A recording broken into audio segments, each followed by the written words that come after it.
Welcome to our channel. నేను నవీన్. సంక్రాంతి బరిలో దూసుకొచ్చిన సినిమాలు అయితే ప్రస్తుతం రిలీజ్ అయ్యి సెకండ్ వీక్ లో అడుగు పెడుతున్న కలెక్షన్ల వర్షంలో తడిపేస్తున్నారట డైరెక్టర్ని, ప్రొడ్యూసర్ని కూడా.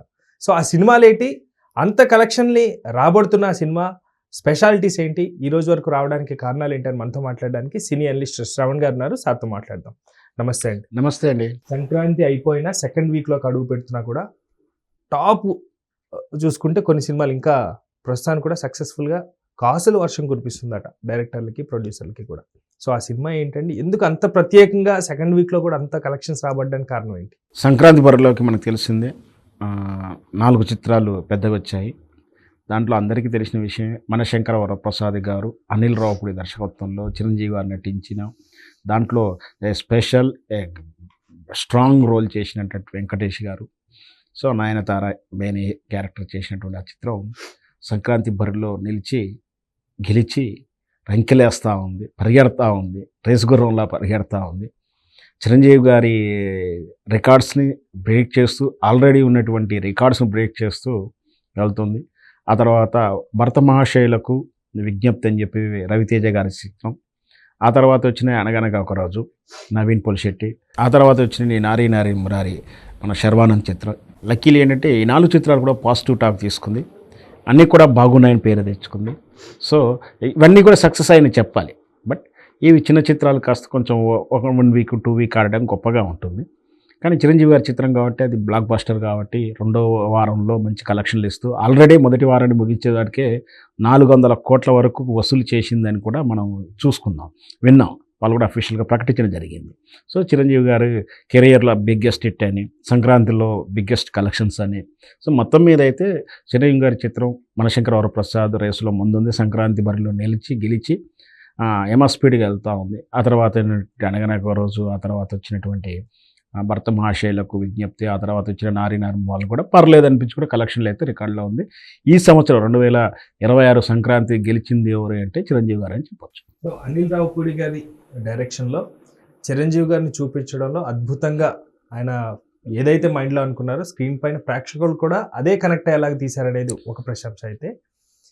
అండ్ ఇంకొకటి కామెడీ జోనర్గా తీసుకున్నప్పుడు ఈ రెండింటిని మిళితం చేసి చూపించడంలో సక్సెస్ అయ్యారంటున్న వార్తలు వెనక వాస్తవం ఏంటంటే? ఖచ్చితంగా అంటే ఒక హీరోకు చిరంజీవి గారి ఇమేజ్ని, చిరంజీవి గారి తరహాలు అంటే ఇప్పుడు ఆయనేమో లవర్ బాయ్గా చూపిస్తానికి అవకాశం లేదు. ఎందుకంటే ఈ వయసులో ఆయన లవర్ బాయ్గా, కాలేజ్ బాయ్గా చూపించలేము. అంటే కొన్ని లిమిట్స్ ఉన్నాయి, ఆయనకు ఆల్రెడీ స్టార్ ఇమేజ్ ఉంది.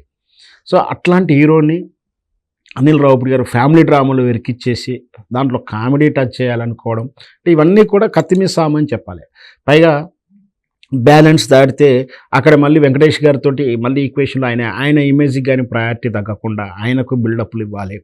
సో అట్లా అన్నీ కూడా కత్తిమీద సామ్లానే జరిగింది. సో మళ్ళీ అప్పుడు ఆ రోజుల్లో ఉన్నటువంటి ఘరానా మొగుడు కానీ, అల్లుడా మజాకా చిత్రాల్లో కామెడీ ఆ పీరియడ్ కంటే 20-25 ఇయర్స్ బ్యాక్ ప్రేక్షకుడి మైండ్ సెట్ వేరుగా ఉంది. ఇప్పుడు అంతా డెవలప్ అయ్యారు, అంతా టెక్నాలజీ అప్డేట్ అయిపోయింది. చిన్నపిల్లల కాంచి టెక్నికల్గా అన్నీ కూడా తెలిసిపోతూ ఉంటాయి. ఈ తరహా వాళ్ళకు కామెడీ జోకులు వేయాలని కూడా కష్టతరమైనటువంటిది. అది ఫ్యామిలీ డ్రామాలో జోకులు తెప్పించుకొని దాన్ని ఆట పట్టించి ఆట ఆడిస్తూ సినిమాని రసవత్తంగా చేయడం అంటే కొత్త కత్తిమీసామే. దాంట్లో అంటే ఆ వయసులో చేసిన చిరంజీవి గారు మళ్ళీ ఈ వయసులో ఆ కుర్రతనం తరుగుంటే ఆ స్పాంటేనియస్, ఆ మెలికలు తిరగడాలు, డ్యాన్స్ స్టెప్పుల్లో ఆ చూపించడం, ఇతనికి చిరంజీవి గారికి కూడా కొంత అంత ఈజీ అయినా కదా. ఇన్ని రిస్క్ ప్రాసెస్లో సినిమాని చేసి జనరంజకంగా మెప్పించి కలెక్షన్ల పరంగా రికార్డు చేయడం అంటే ఈ క్రెడిట్స్ గొట్టు చిరంజీవి గారికి ఎంత క్రెడిట్ ఇవ్వాలో మనం అనిల్ రావుపూడి గారికి అంతకన్నా ఒకటి ఎక్కువనే ఇవ్వాలని నా ఉద్దేశం. ఒక డైరెక్టర్, టెక్నీషియన్ వీళ్ళందరూ డీల్ చేయగలిగింది, వాళ్ళందరినీ ఇమేజ్లు కాపాడుతూ సినిమా డబ్బు పెట్టి సినిమా చూస్తానికి వచ్చిన వాడిని అందరినీ దృష్టిలో పెట్టుకొని అనిల్ రావుపూడి గారు ఏదైతే ఈ ఇంగ్రీడియంట్స్తో వండిన వంటకం అద్భుతంగా గుమగుమలాడుతూ సంక్రాంతి స్పెషల్ దావత్ అయితే ఇచ్చాడని నా ఉద్దేశం. సో ఇప్పటివరకు అనిల్ రావుపూడి గారు అన్నీ కూడా సక్సెస్ స్టోరీలే. గడప తొక్కడమే లక్ష్మీదేవి ఆహ్వానం పలికినట్టే చూసాం. అయితే ఒక్కసారిగా ఇప్పుడు ఏదైతే రీసెంట్ చిత్రం చిరంజీవి గారితో చేసిన తర్వాత ఇప్పటి వరకు చేసిన ఒక ఎత్తు, ఈ ఒక్క సినిమా ఒక ఎత్తు అన్న ఈ వార్తలు కూడా బేరీ చేసుకోవచ్చండి అలాగా? ఖచ్చితంగా చిరంజీవి గారితో ఎవరికైనా అల్టిమేట్ చిరంజీవి గారితో చేయాలని అనుకుంటారు. ఎవరైనా ఆయన చిత్రం చేస్తూ ఒక మైల్ స్టోన్ చేరాము. ఆల్రెడీ అనిల్ రావు గారికి మన బాలకృష్ణ గారి చిత్రం చేశాడు. ఇంకొక మిగిలిందంటే మెగాస్టార్ చిత్రం. అది కూడా దీంతో ఆయన ఫుల్ఫిల్ అయ్యాడని చెప్పొచ్చు. ఇక అంటే ఆయన ఎక్కాల్సిన శిఖరం లేదు అని కూడా చెప్పాలి. ఉదాహరణగా చెప్పాలంటే ఇంకొకటి ప్రభాస్ గారు కూడా చేస్తున్నాడు కాబట్టి ఆ ఆకలి కూడా తీర్చుకుంటున్నాడు. ఎందుకు ప్రభాస్ గారు ఈ తరంలో ఈ రోజుల్లో ఆయన ప్యాన్ వరల్డ్ హీరో. సో అట్లా కూడా చూసినా కూడా బ్రహ్మాండమైనటువంటి కాంబినేషన్. ఇంకొక వార్త అంటే అనిల్ అక్కిని వాళ్ళ ఫ్యామిలీ చిత్రం చేయలేదు. అక్కినేనికి కానీ నాగార్జునకి కానీ లేదా ఇప్పుడు అఖిల్ వార్తలు వినపడతా ఉన్నాయి.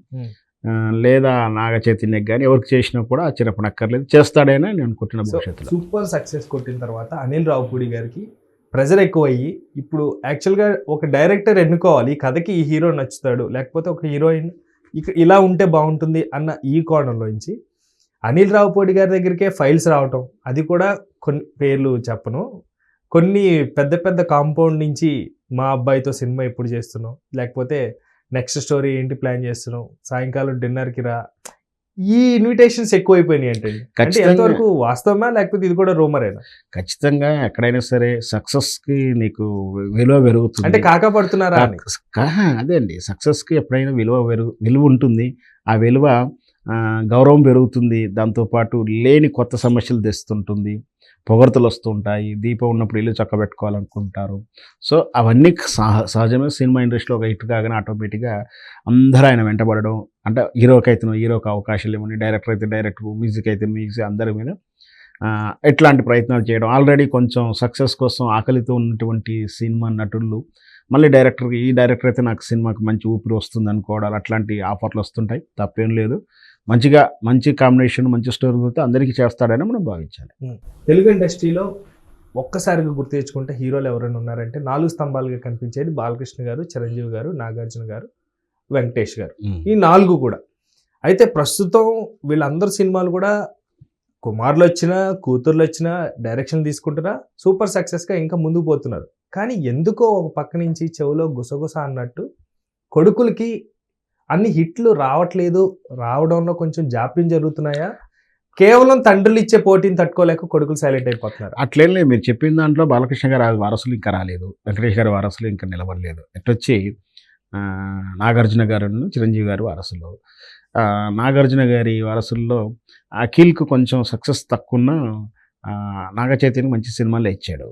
సో ఇకపోతే చిరంజీవి గారు, రామ్ చరణ్కి అన్ని సక్సెస్లే ఉన్నాయి కదా, మగధీర లాంటివి అన్నీ ఉన్నాయి. సో ఒకవేళ మీరు అన్నట్టు ఆ కెరియర్లో ఉన్నటువంటి స్టాండర్డం వేరు, ఆ రోజుల్లో సినిమాలకు ఉన్నటువంటి స్టాండర్డం వేరు. యాక్టివ్గా వీళ్ళు తరంలో వచ్చినంత ఇన్స్టెంట్, పేరు వచ్చినా ఇన్స్టెంట్గా వస్తుంది, పేరు పోయినా ఇన్స్టెంట్గా పోతుంది.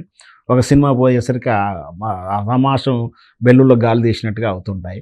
సో అంత మాత్రాన ఏం కాదని, కానీ అప్పుడున్నటువంటి సినిమా కల్చరు, ఆనాటి పరిస్థితులు, మార్కెట్ స్కోపు అవన్నీ వేరుగా ఉన్నాయి. సో ఈనాటికి ఉన్నటువంటి విధానంలో స్పీడ్ యుగంలో కొంచెం రావడం స్పీడ్ అవకాశాలు అంటే మనకు ఆ రోజుల్లో హీరో అన్నప్పుడు ఒక 20-25 ఏళ్ళు, ఒక 4 ఏళ్ళు 3 ఏళ్ళు నాటకాల అనుభవాలు, సినిమా అనుభవాలు చూసిన తర్వాత మొదటి అవకాశాలు రావడం అవన్నీ చూస్తుంటాం. ఇప్పుడు అవేం లేవు. రెడీమేడ్గా కొందరు ట్రైనింగ్ తీసుకుని వస్తున్నారు, కొందరు ట్రైనింగ్ తీసుకోకుండా వస్తున్నారు. వారసులు అయినంత మాత్రాన ఏది జరిగినా కూడా వారసులకు అవకాశాలు రావడం ఆక్షేపణీయం కాదు. అవకాశాలు రావచ్చు, వాళ్ళ టాలెంట్ ప్రకారం వాళ్ళకు మంచి పేరు వస్తుంది. సో ఇప్పటివరకైతే వాళ్ళైతే సక్సెస్లో ఉన్నారని చెప్పాలి. రేపు భవిష్యత్తులో బాలకృష్ణ గారి వారసుడు వస్తే, వెంకటేష్ గారి వారసులు వస్తే ఎలా ఉంటుందో మనం వేచి చూద్దాం. Thank you sir.